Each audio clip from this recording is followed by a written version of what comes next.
is Dechari, and I am the founder of a wonderful girls ministry called Girls Living for God. And I say it's wonderful because it's made up of girls just like you, learning to follow Jesus together. Well, today I want to share with you one of my favorite redemption stories. It's the woman at the well.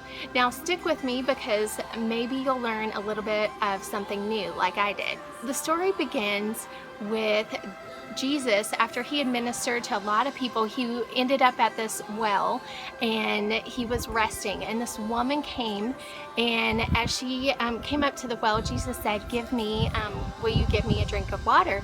And the lady was like, wait, who? Me? Are you talking to me? Because see, Samaritans and Jews didn't talk, for one, and there was probably this thing about her being a woman as well. And then I honestly believe from things I've heard that she probably was coming at a time to kind of be invisible, where like nobody would talk to her. And so she was like, wait, why are you talking to me? And I love Jesus's response. So in John chapter 4, verse 10, Jesus answered and said to her, if you knew the gift of God and who it is who says to you, give me a drink, you would have asked him and he would have given you living water.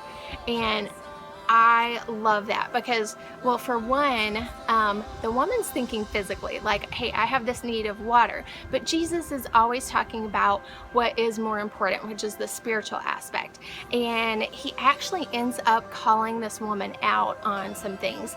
He's like, go get your husband. And she was like, wait, I don't have a husband. He was like, you're right. You've had 5, and the one you're with right now is not even your husband. She's like, oh my gosh, how does this man know all this about me? But what Jesus was saying was, he was using the analogy of going to the well and this physical need, and how, you know, when you drink water, right, like you're going to be thirsty again. And he's like, but I am living water. And what he means by that is, like, this woman apparently was running to men to fill her, like that need for love or whatever.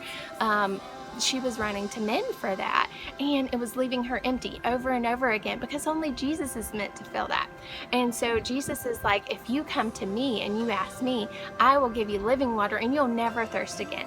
So he's saying that only Jesus satisfies. He's the only thing that you can go to and not be empty. He is saying, I am the one that is going to fulfill your need for love, fill your need for purpose and identity. Like, only in him are we complete.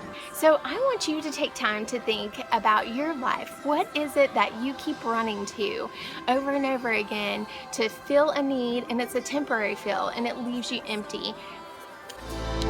Into the wild canyons of you, oh, there's a world to fall into.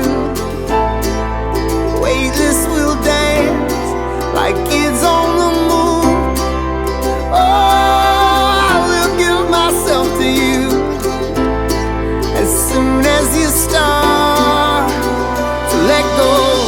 Give me your heart, give me your soul, sing it with all your might. Come to the fountain and you will be satisfied. There is a peace, there is a love, you can get lost inside. Come to the fountain and let me hear you testify. And one of my favorite parts of the story is at the very end, when the woman realized who she was talking to. She left her watering can behind, which was her source of water.